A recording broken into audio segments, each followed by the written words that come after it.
आपण फक्त या साइन थिटाच्या सगळ्या अँगलचे जे व्हॅल्यू आहेत त्यांच्यावरून बाकी सगळे रेशो आपण फाइंड करणार आहोत. ठीक आहे. तर साइन 0 डिग्री आहे 0. ठीक आहे. त्याच्यानंतर साइन 30 डिग्री आहे 1/2. साइन 45 डिग्री आहे 1/√2. साइन 60 डिग्री आहे √3/2 आणि साइन 90 डिग्री आहे 1. ठीक आहे.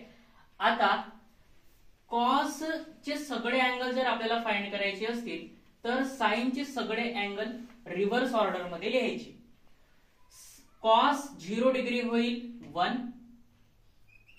कॉस 30 डिग्री होईल √3/2 आणि कॉस 45 डिग्री होईल 1/√2.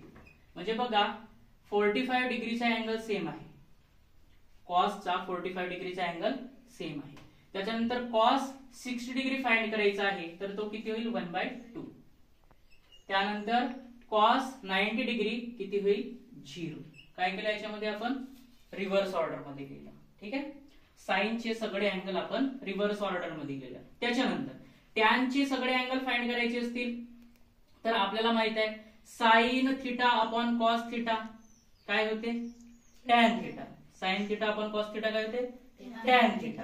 म्हणजे बघा 0/1 काय होईल इथे 0. 1/2 अपॉन √3/2 काय होईल √2 आणि रूट याच्यामध्ये 2 आणि 2 कॅन्सल होईल तर काय येईल इथं 1/√3. त्याच्यानंतर याला 1/√2 अपॉन 1/√2 तर हा √2 आणि हा √2 कॅन्सल होईल तर काय असेल 1/1 काय येईल इथे 1. म्हणजे टॅन 45 डिग्री 1. त्याच्यानंतर √3/2 आणि 1/2 2 कॅन्सल होईल याच्यामध्ये सुद्धा आणि काय उरेल याच्यामध्ये √3. इकडे बघा 1/0 जर 0 ने आपण डिवाइड केला म्हणजे 0 ने डिव्हिजन करू शकत नाही आपण त्याच्यामुळे इथे काय येणार नॉट डिफाइंड. काय येणार नॉट डिफाइंड. ठीक आहे नॉट डिफाइंड. त्याच्यानंतर सेक थिटा चे सगळे अँगल फाइंड करायचे. आपल्याला जर सेक थिटा फाइंड करायचे आहे तर सेक कोणाचा मल्टिप्लिकेटिव्ह इनव्हर्स असतो कॉसचा. याचा अर्थ काय करावा लागेल आपल्याला कॉसचे जेवढे अँगल आहेत त्यांचा मल्टिप्लिकेटिव्ह इनव्हर्स लिहत जावं लागेल. बरोबर. मल्टिप्लिकेटिव्ह इनव्हर्स म्हणजे काय बघा मल्टिप्लिकेटिव्ह इनव्हर्स म्हणजे याला आपण उलट लिहायचा. ठीक आहे. म्हणजे जसा हा √3/2 आहे तर त्याला 2/√3 लिहायचा. हा 1/√2 आहे तर त्याला √2/1 लिहायचा. समजला. हा तर सेक थिटा फाइंड करायचा आहे तर कॉस थिटाचा मल्टिप्लिकेटिव्ह इनव्हर्स करायचा. तर 1 चा मल्टिप्लिकेटिव्ह इनव्हर्स 1/1 म्हणजेच काय लिहितं 1 म्हणजे सेक 0 डिग्री 1.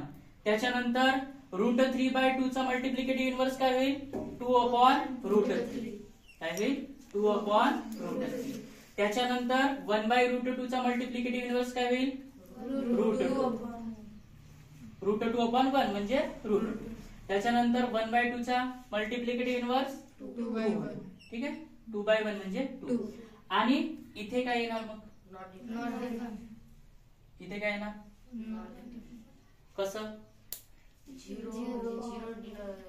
आता इथे 0/0 चा फॉर्म तयार होते. मग 0 चा मल्टिप्लिकेटिव्ह इनव्हर्स 0/0 चा फॉर्म तयार होते. म्हणजे याच्या मध्ये सुद्धा आपण काय लिहिणार नॉट डिफाइंड. त्याच्यानंतर कॉसेक थिटा. कॉसेक थिटा कोणाचा मल्टिप्लिकेटिव्ह इनव्हर्स आहे साइनचा मल्टिप्लिकेटिव्ह इनव्हर्स. ठीक आहे.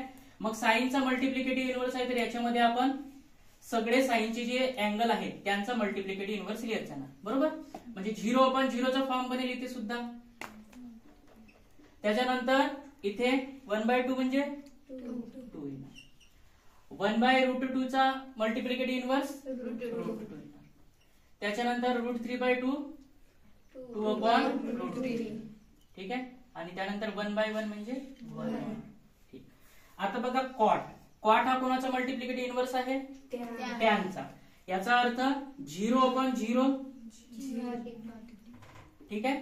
त्यानंतर 1/√3 म्हणजे √3 येणार आणि 1/1 1 आणि √3 आहे याच्यामध्ये तर हा काय होईल 1/√3.